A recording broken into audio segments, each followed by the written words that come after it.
La Leonor tenia 14 anys i 3 hores quan va posar-se a treballar.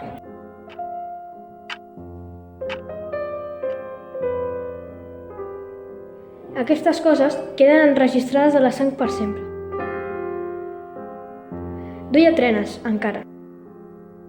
I deia, sí senyor i bones tardes. La gent se l'estimava. La Leonor, tan tendra, i ella cantava mentre feia córrer l'escombra.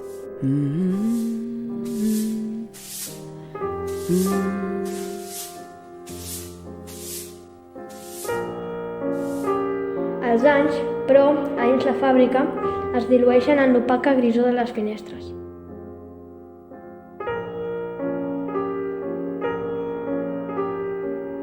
I al cap de poc, la Leonor no hauria pas sabut dir d'on li venien les ganes de plorar, ni aquella irreprimible sensació de solitud.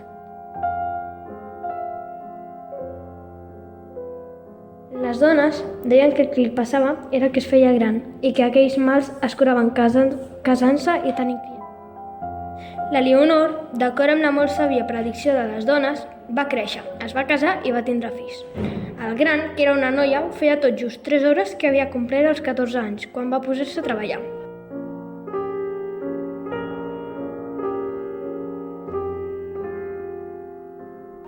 Encara duia trenes i deia sí senyor i bones tardes.